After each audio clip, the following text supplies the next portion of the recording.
कभी आपने सोचा है कि हमारी जिंदगी में सबसे बड़ी लड़ाई कहाँ लड़ी जाती है? कोई मैदान, कोई ऑफिस या कोई भीड़ नहीं। असली जंग होती है हमारे अंदर, हमारे माइंड और हार्ट के बीच। हम हर दिन अनगिनत इमोशंस महसूस करते हैं, कभी खुशी, कभी गुस्सा, कभी डर, कभी निराशा। और सच कहूं तो जिंदगी की सबसे बड़ी कला यही है कि हम अपने इन भावनाओं के मालिक बने, न कि इनके गुलाम। जब सुबह की पहली किरण खिड़की से झांकती है तो वो सिर्फ रोशनी नहीं लाती, वो हमारे अंदर एक पॉसिबिलिटी जगाती है कि आज का दिन अलग हो सकता है। लेकिन कई बार एक नकारात्मक सोच, एक पुरानी याद या किसी की बात हमारा पूरा मूड बिगाड़ देती है और हम महसूस करते हैं जैसे कंट्रोल हमारे हाथ में नहीं रहा। यही वो पल है जब हमें समझना पड़ता है कि मास्टर योर इमोशंस सिर्फ एक कॉन्सेप्ट नहीं है, ये एक लाइफ स्किल है। और अगर आपने इसे सीख लिया तो आपकी जिंदगी बदल सकती है।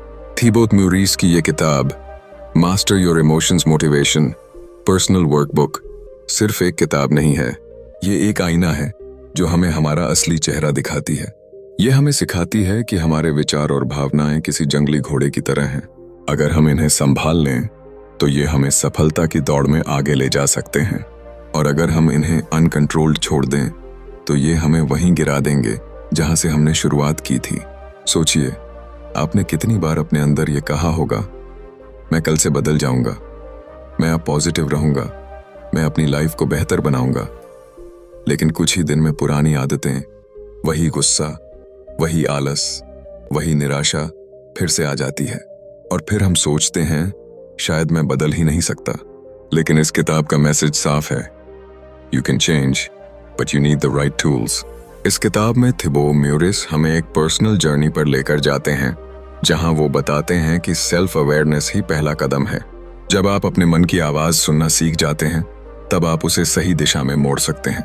यहाँ आपको ऐसी प्रैक्टिकल एक्सरसाइजेस मिलती हैं जो सिर्फ पढ़ने के लिए नहीं बल्कि करने के लिए हैं, ताकि आप अपने इमोशनल ट्रिगर्स को पहचानें, अपनी एनर्जी को सही काम में लगाएं और अपने हर दिन को एक नया मीनिंग दें। लेकिन यहाँ सिर्फ मोटिवेशन की बात नहीं होती, क्योंकि मोटिवेशन अपने आप में एक अस्थायी चिंगारी है। असली खेल है डिसिप्लिन और इमोशनल मास्टरी का। किताब हमें बताती है कि कैसे हम खुद को इस तरह ट्रेन करें कि जब भी हमारा मूड नीचे गिरे हम उसे खुद उठाना जाने, जब भी हम फंसे हुए महसूस करें हम खुद को बाहर निकालना जाने। ये इंट्रो सिर्फ एक वीडियो का हिस्सा नहीं बल्कि आपके और मेरी एक शेयर्ड जर्नी का पहला कदम है।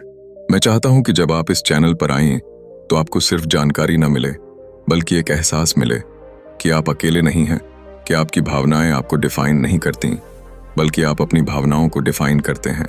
यहाँ हम साथ मिलकर सीखेंगे कि कैसे इमोशंस को एक टूल की तरह इस्तेमाल करें, न कि एक जंजीर की तरह। तो अगर आप भी महसूस करते हैं कि अब वक्त आ गया है अपनी जिंदगी का कंट्रोल वापस लेने का, अगर आप चाहते हैं कि हर सुबह आप एक नए उत्साह के साथ उठें, हर चुनौती का सामना हिम्मत से करें और हर दिन अपने सपनों के करीब पहुंचें, तो मेरे साथ इस सफर में जुड़ जाइए, क्योंकि आने वाले कुछ मिनट सिर्फ एक बुक समरी नहीं होंगे। चैप्टर 1, कैसे आपका जीवित रहने का तंत्र आपके भावनाओं को प्रभावित करता है। कल्पना कीजिए, आप जंगल में अकेले चल रहे हैं, चारों तरफ सन्नाटा है, बस पत्तों की सरसराहट सुनाई दे रही है। अचानक पास की झाड़ियों में हल्की सी आवाज आती है, आपका दिल तेजी से धड़कने लगता है, सांसें तेज हो जाती हैं और दिमाग में सिर्फ एक ही सवाल, भागूं या लड्ढूं। यही है वो अदृश्य शक्ति जिसे हम अपना सर्वाइवल मैकेनिज्म कहते हैं। हजारों साल पहले जब हमारे पूर्वज गुफाओं में रहते थे, ये सिस्टम उनकी जान बचाने के लिए बना था। जैसे ही किसी खतरे का संकेत मिलता, उनके दिमाग का एमिगडाला अलार्म बजा देता, शरीर में एड्रेनलिन भर जाता और पूरा शरीर लड़ाई या भागने के लिए तैयार हो जाता। ये प्रक्रिया इतनी तेज होती थी कि सोचने समझने का समय ही नहीं मिलता था। यही कारण है कि वे खतरनाक जानवरों, मौसम की मार और दुश्मनों से बच पाते थे। समस्या ये है कि समय बदला लेकिन हमारा ब्रेन वायरिंग ज्यादा नहीं बदला। आज हमारे चारों तरफ शेर चीते नहीं घूमते, लेकिन हमारा सर्वाइवल मैकेनिज्म अब भी हर संभावित खतरे पर वैसे ही रिएक्ट करता है जैसे हजारों साल पहले करता था। फर्क सिर्फ इतना है कि आज के खतरे ज्यादातर शारीरिक नहीं बल्कि मानसिक और भावनात्मक होते हैं। बॉस की डांट, किसी का ताना, सोशल मीडिया पर किसी की राय या किसी रिश्ते में झगड़ा, जब आपका सर्वाइवल मैकेनिज्म इन परिस्थितियों को खतरे के रूप में पहचानता है तो आपके अंदर वही फाइट और फ्लाइट मोड एक्टिव हो जाता है। दिल की धड़कन तेज हो जाती है, मांसपेशियां तन जाती हैं और सोचने समझने की क्षमता कम हो जाती है। और यही वो पल है जब आपके इमोशंस कंट्रोल अपने हाथ में ले लेते हैं। गुस्सा, डर, चिंता, ये सब अचानक हावी हो जाते हैं और आप सोचने की बजाय रिएक्ट करने लगते हैं। सोचिए, कितनी बार आपने किसी छोटी सी बात पर जरूरत से ज्यादा गुस्सा किया, किसी मीटिंग में अटक कर बोल नहीं पाए या किसी पुराने दर्दनाक अनुभव को याद करके परेशान हो गए। असल में ये सब आपके अंदर बैठे उसी प्राचीन सर्वाइवल सिस्टम का असर है। वो आपको बचाना चाहता है, लेकिन कई बार वही आपको उलझा देता है। यह समझना जरूरी है कि सर्वाइवल मैकेनिज्म का मकसद हमें नुकसान से बचाना है, लेकिन अगर हम इसे पहचानना और संभालना नहीं सीखते तो ये हमें हर समय हाई अलर्ट पर रख देता है। इसका नतीजा होता है लगातार तनाव, बेवजह की टेंशन और एक ऐसी जिंदगी जिसमें हम खुद को हमेशा थका हुआ और दबाव में महसूस करते हैं। अच्छी खबर यह है कि जैसे हमारे पूर्वजों ने जंगल में जीना सीखा, वैसे ही हम भी अपने इस सिस्टम के साथ जीना सीख सकते हैं। पहला कदम है अवेयरनेस। जैसे ही आप महसूस करें कि आपका दिल तेज धड़क रहा है, शरीर में खिंचाव आ रहा है या दिमाग में डर और गुस्से के विचार उमड़ रहे हैं, तो समझिए कि आपका सर्वाइवल मैकेनिज्म एक्टिव हो चुका है। उस पल में एक गहरी सांस लेना, थोड़ा रुकना और खुद को याद दिलाना कि मैं सुरक्षित हूं, यह कोई असली खतरा नहीं। ये छोटी सी आदत आपके पूरे इमोशनल रिस्पॉन्स को बदल सकती है। चैप्टर 2, ईगो, अहंकार क्या है? कभी कभी हम जिंदगी में किसी से बात करते हुए अचानक महसूस करते हैं कि माहौल बदल गया है। एक साधारण सी बात जो शायद मजाक में कही गई थी, हमें चुभ जाती है। दिल में हल्का सा गुस्सा आता है या मन खिन्न हो जाता है। उस पल हम सोचते हैं, उसने मुझे ऐसा कैसे कह दिया। यही वह जगह है जहां ईगो या कहें अहंकार चुपचाप अपना खेल खेल रहा होता है। अहंकार को समझना आसान नहीं, क्योंकि यह कोई ठोस चीज नहीं है जिसे हम पकड़ कर देख लें। यह हमारे माइंड के गहरे कोनों में बैठा एक अदृश्य खिलाड़ी है जो हमारी पहचान, हमारी छवि और हमारे आत्मसम्मान की रक्षा करने में जुटा रहता है। यह हमें यह एहसास कराता है कि हम कौन हैं, लेकिन कई बार यह हमारे असली स्वरूप को ढक देता है। सोचिए, आप एक भीड़ में खड़े हैं और कोई आपकी मेहनत का श्रेय किसी और को दे देता है। तुरंत भीतर से एक आवाज उठती है, ये मेरा काम था। उस पल आपकी तकलीफ सिर्फ सच्चाई के दब जाने की नहीं है, बल्कि यह भी है कि आपकी वैल्यू को नकारा गया।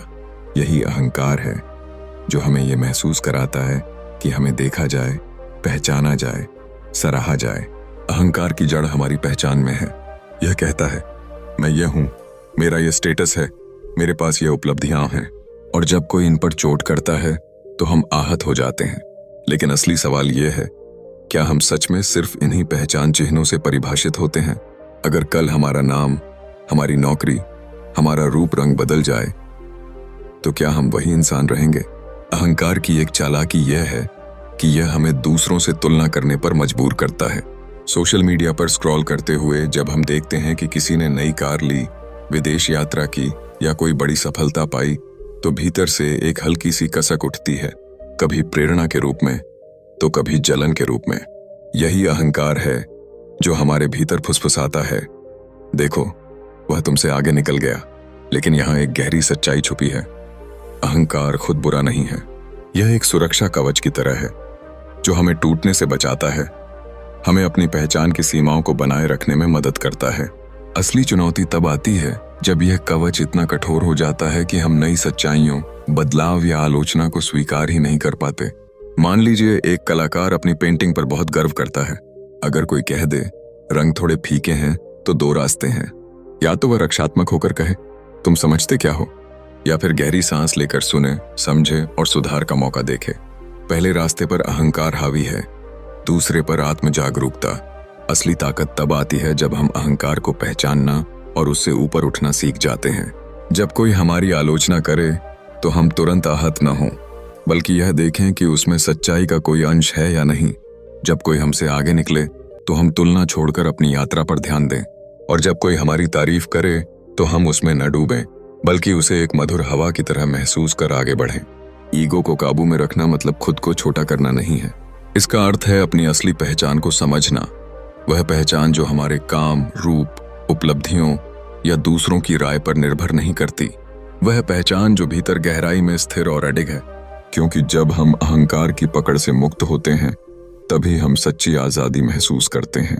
तभी हम दूसरों से ईर्ष्या करने के बजाय उन्हें प्रेरणा के रूप में देख सकते हैं। तभी हम आलोचना को एक दुश्मन के तीर की तरह नहीं, बल्कि एक दर्पण की तरह स्वीकार कर सकते हैं। और तभी हम अपनी जिंदगी को इस तरह जी पाते हैं कि बाहरी आवाजों के शोर में भी हमारी अंदर की शांति कायम रहे। अहंकार को समझना और संभालना एक जीवन भर की साधना है, लेकिन यह वही साधना है जो हमें भावनाओं का स्वामी बना सकती है। और यही वह जगह है जहां से सच्ची इमोशनल मास्टरी की शुरुआत होती है। चैप्टर 3, भावनाओं का स्वरूप।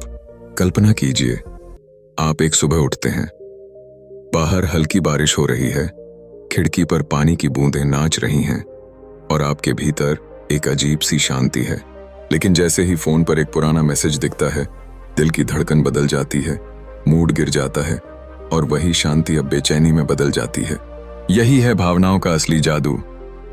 ये पल भर में हमारी दुनिया बदल सकती हैं। भावनाएं कोई मशीन नहीं है जिन्हें बटन दबाकर ऑन ऑफ किया जा सके। ये हमारी ह्यूमन एक्सपीरियंस का दिल है, जो हमें महसूस करने, समझने और जुड़ने की ताकत देती हैं। जब हम हंसते हैं, जब आंसू आते हैं, जब डर हमें रोकता है या जब हिम्मत हमें आगे बढ़ाती है, ये सब भावनाओं का ही खेल है। ये हमें कभी पंख देती हैं तो कभी जमीन से बांध देती हैं। हम अक्सर सोचते हैं कि भावनाएं बस हमारे साथ हो जाती हैं, जैसे कोई मौसम बदल जाए, लेकिन असल में ये हमारे भीतर उठने वाली लहरें हैं जो हमारे विचारों, यादों और मान्यताओं से जन्म लेती हैं। एक ही घटना दो अलग अलग लोगों को बिल्कुल अलग महसूस करा सकती है। एक आदमी के लिए बारिश रोमांटिक हो सकती है, जबकि दूसरे के लिए वही बारिश उदासी ला सकती है, क्योंकि उसके लिए वो किसी खोए हुए पल की याद है। इसीलिए भावनाएं सिर्फ बाहरी परिस्थितियों का असर नहीं होती, ये हमारे इनर वर्ल्ड का आईना है। कभी आपने नोटिस किया है, जब आप थके हुए होते हैं तो छोटी सी बात भी गुस्सा दिला देती है, लेकिन जब आप खुश होते हैं तो बड़ी से बड़ी परेशानी भी हल्की लगती है। इसका कारण यह है कि भावनाएं एक लेंस की तरह हैं, जिसके जरिए हम पूरी दुनिया को देखते हैं। और यही कारण है कि अपनी भावनाओं को समझना और उनका स्वरूप पहचानना इतना जरूरी है। भावनाओं का स्वरूप लहरों की तरह है। ये आती हैं, बढ़ती हैं और फिर धीरे धीरे मिट जाती हैं। लेकिन हमारी समस्या ये है कि हम इन्हें पकड़कर बैठ जाते हैं। एक गुस्सा जो कुछ मिनटों में खत्म हो सकता था, हम घंटों, दिनों और कभी-कभी सालों तक ढोते रहते हैं। हम उस पल को बार बार अपने दिमाग में रिप्ले करते हैं, जैसे कोई लूपिंग वीडियो, और फिर हैरान होते हैं कि क्यों हम इससे बाहर नहीं निकल पा रहे। असल में भावनाएं अपने आप में अच्छी या बुरी नहीं होती। गुस्सा भी हमें बचा सकता है, डर भी हमें सुरक्षित रख सकता है और उदासी भी हमें गहराई से सोचने पर मजबूर कर सकती है। फर्क सिर्फ इतना है कि क्या हम इन भावनाओं के मालिक हैं या इनके गुलाम। अगर हम इन्हें समझ लें, पहचान लें और बहने दें, तो ये हमारी सबसे बड़ी ताकत बन सकती हैं। एक बच्चा जब साइकिल चलाना सीखता है तो शुरुआत में वो बार बार गिरता है। गिरने के बाद डर आता है, लेकिन अगर वो डर को अपना मालिक बना ले तो कभी साइकिल नहीं चला पाएगा। अगर वो उस डर को महसूस करे लेकिन आगे बढ़ता रहे, तो वही डर उसकी ताकत बन जाएगा। हमारी भावनाओं के साथ भी यही है। ये हमें रोक सकती हैं या हमें उड़ान दे सकती हैं। ये इस बात पर निर्भर है कि हम इन्हें कैसे संभालते हैं। जीवन में सच्ची इमोशनल मास्टरी तब आती है जब हम समझ जाते हैं कि भावनाएं हमारे मेहमान हैं, मालिक नहीं। ये आती हैं, कुछ देर रहती हैं और फिर चली जाती हैं। हमें इन्हें न तो जबरदस्ती भगाना है, न ही हमेशा के लिए पकड़ कर रखना है। बस महसूस करना है, समझना है और आगे बढ़ जाना है। चैप्टर 4, नींद का आपके मूड पर प्रभाव। रात का सन्नाटा, खिड़की से आती हल्की ठंडी हवा और बिस्तर पर थके हुए शरीर का भार, ये पल अक्सर हमारे दिन का सबसे शांत हिस्सा होते हैं। लेकिन क्या आपने महसूस किया है, जब आपकी नींद पूरी नहीं होती तो अगली सुबह सिर्फ शरीर ही नहीं, मन भी भारी महसूस करता है, जैसे कोई अदृश्य धुंध आपके दिमाग को ढक लेती है और सबसे आसान काम भी मुश्किल लगने लगता है। हम अक्सर सोचते हैं कि नींद बस आराम करने के लिए होती है, लेकिन असलियत में नींद हमारे इमोशंस और मूड की इनविजिबल फाउंडेशन है। जब हम अच्छी नींद लेते हैं तो हमारा मस्तिष्क उन अनगिनत यादों, विचारों और अनुभवों को एक सुंदर पैटर्न में सजा देता है। ये ऐसे है जैसे कोई कलाकार अपनी पेंटिंग में बिखरे रंगों को मिलाकर एक खूबसूरत तस्वीर बना रहा हो, और जब नींद अधूरी रहती है तो वो तस्वीर अधूरी और धुंधली रह जाती है, जिसमें न रंग सही दिखते हैं न आकार। सोचिए, एक दिन जब आपने मुश्किल से 4-5 घंटे सोया, अगली सुबह आपका अलार्म बजते ही आपको चिढ़ सी महसूस हुई, चेहरा आईने में थका हुआ लगा, छोटी सी बात पर गुस्सा आ गया, और कॉफी का कप भी आपका मूड ठीक नहीं कर पाया। इसके पीछे सिर्फ थकान नहीं, बल्कि आपके दिमाग के इमोशनल कंट्रोल सेंटर पर पड़ा बोझ होता है। नींद की कमी से मस्तिष्क का वो हिस्सा जो इमोशनल रेगुलेशन संभालता है, ठीक से काम नहीं कर पाता। नतीजा, छोटी बातें भी बड़ी लगने लगती हैं और आप खुद को बिना वजह चिड़चिड़ा पाते हैं। इसके उलट, जब आप एक गहरी सुकून भरी नींद से उठते हैं तो दुनिया थोड़ी और उजली लगती है। सूरज की रोशनी चेहरे पर पड़ते ही आप हल्का सा मुस्कुरा देते हैं, मन में नई ऊर्जा और आशा महसूस होती है। दिमाग साफ सुथरा काम करता है और भावनाएं भी स्थिर रहती हैं। ये ऐसे है जैसे रात भर आपके अंदर का इमोशनल बैटरी चार्ज हो गया हो और अब वो दिन भर आपको सपोर्ट देने के लिए तैयार है। नींद सिर्फ मूड को अच्छा करने का काम नहीं करती, बल्कि ये आपके मोटिवेशन लेवल को भी तय करती है। एक थका हुआ दिमाग नए लक्ष्य बनाने या किसी चुनौती का सामना करने से कतराता है। वो आसान रास्ता चुनना चाहता है, टालना, आलस करना, बहाने बनाना। लेकिन एक आराम पाया हुआ दिमाग खुद को पुश करने के लिए तैयार होता है। वो चुनौतियों को डर की बजाय एक अपॉर्चुनिटी के रूप में देखता है। कई बार लोग सोचते हैं कि देर रात तक काम करना, कम सोकर ज्यादा हासिल करना एक बैज ऑफ ऑनर है, लेकिन सच ये है कि जब आप नींद के साथ समझौता करते हैं तो आप अपनी क्रिएटिविटी, पेशेंस और इमोशनल बैलेंस के साथ भी समझौता कर रहे होते हैं। धीरे धीरे ये असंतुलन आपकी सोच, आपके रिश्तों और आपके फैसलों को प्रभावित करता है। एक छोटा सा बदलाव, जैसे सोने का समय तय करना, स्क्रीन से दूर रहना या सोने से पहले खुद को शांत करने की आदत डालना, आपके मूड में चमत्कार ला सकता है। ये वही चाबी है जिससे आप हर सुबह एक फ्रेश स्टार्ट पा सकते हैं। आखिरकार, नींद कोई लग्जरी नहीं, बल्कि एक बेसिक इमोशनल नेसेसिटी है। जैसे पौधे को धूप और पानी चाहिए, वैसे ही आपके मन को स्थिर और खुश रखने के लिए नींद चाहिए।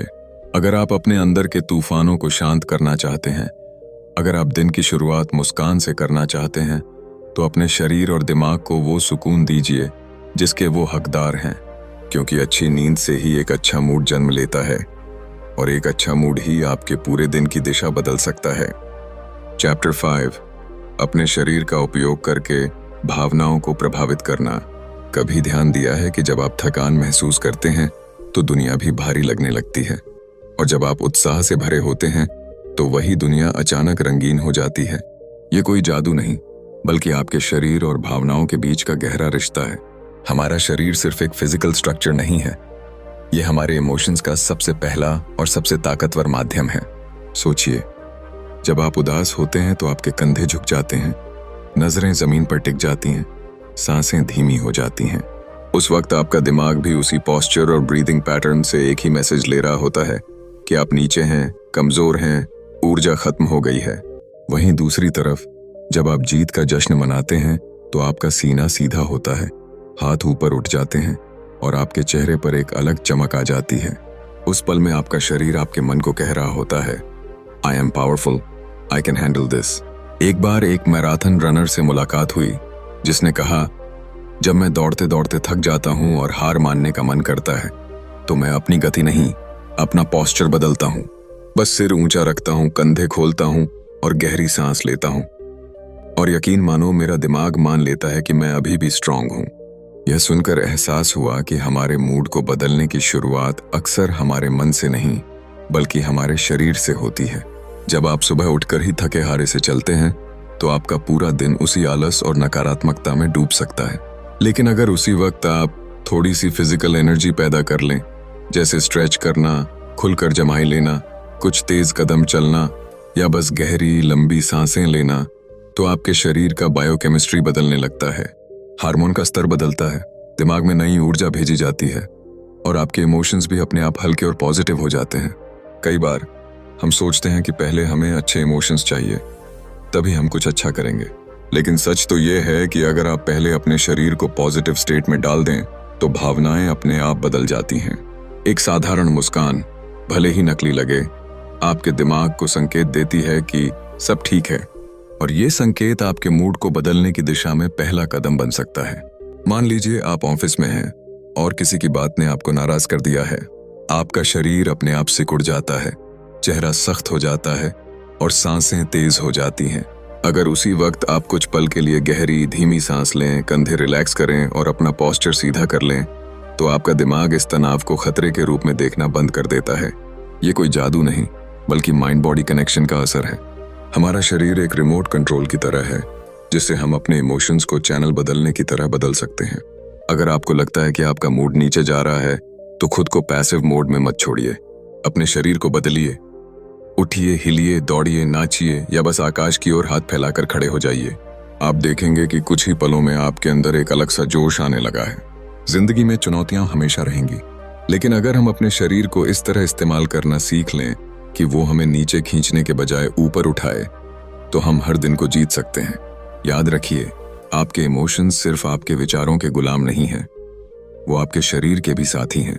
और अगर आपने इस दोस्ती को समझ लिया, तो आप हर हाल में खुद को एक बेहतर, मजबूत और खुशहाल इंसान महसूस कर सकते हैं। चैप्टर 6, अपने विचारों का उपयोग करके भावनाओं को प्रभावित करना। सोचिए, आपने अभी अभी सुबह की कॉफी का पहला घूंट लिया है। खिड़की के बाहर हल्की धूप फैली है, लेकिन आपके मन में अजीब सा बोझ है। कल ऑफिस में बॉस ने कुछ कहा था, या किसी दोस्त का मैसेज आया था जिसमें अनजाने में कोई ऐसी बात लिखी थी जिसने आपको चोट पहुंचा दी। आप बैठे बैठे उसी बात को बार बार सोच रहे हैं। अचानक जो कॉफी का स्वाद मीठा होना चाहिए था, वो भी फीका लगने लगता है। यही है हमारे विचारों की ताकत। वे हमारे मूड को पलों में बदल सकते हैं।